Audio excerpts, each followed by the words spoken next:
જય માતાજી, હું પીટી જાડેજા મીડિયાને જણાવવા માંગુ છું કે અત્યારે મારી ઓડિયો ક્લિપ જે વાયરલ થઈ છે, આપ જણાવો છો એ માધ્યમથી આપને જણાવું છું કે સંકલન સમિતિમાં અમે રાજીનામું આપ્યું નથી, આપવાનું નથી.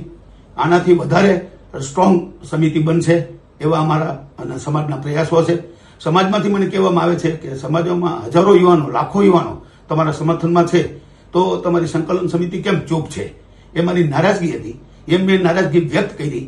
મેં રાજીનામું આપી દીધું એવું નથી કીધું, આપી દઈશ એવું કીધું.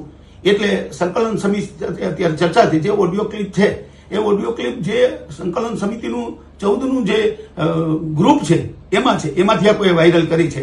એટલે મારી જે નારાજગી તો હતી, પણ હું જે વિચારતો હતો એ મુજબ જ આ કોઈ એક વ્યક્તિ છે. એટલે અત્યારે મને સંકલન સમિતિમાં બધાના ફોન આવે છે કે જે એક વ્યક્તિ છે એ મેં કીધું હું સાયબર ક્રાઇમમાં ફરિયાદ કરીને એમનું નામ જાણી લઈશ, તો આપણે એને એકને દૂર કરશું. તો આખી સંકલન સમિતિને મેં કીધું, આખી સંકલન સમિતિને મેં કીધું જ નથી, બરાબર છે.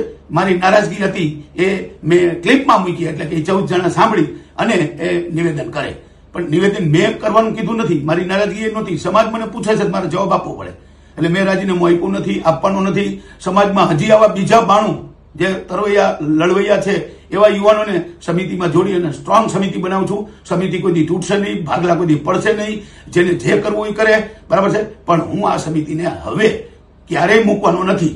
નહીં તો મારો આ કહેવાનો ભાવ એ જ છે, બરાબર છે. એટલે અત્યારે નારાજગી નથી. બધાને મને ફોન આવી ગયા કે આપણે મિટિંગ કરી લઈ, સાંજે ટાઈમ હશે તો મિટિંગ કરશું. મિટિંગમાં અમે સંકલન સમિતિના આ એકને બાદ કરતા સાંજ સુધીમાં અમે એમનું નામ તો બહાર લઈ લેશું. એને મિટિંગમાં નહીં બોલાવી અને બધા સાથે મિટિંગ કરીને ચર્ચા કરશું. જય માતાજી, છાત્ર ધર્મ કે જય, ભારત માતા કી જય.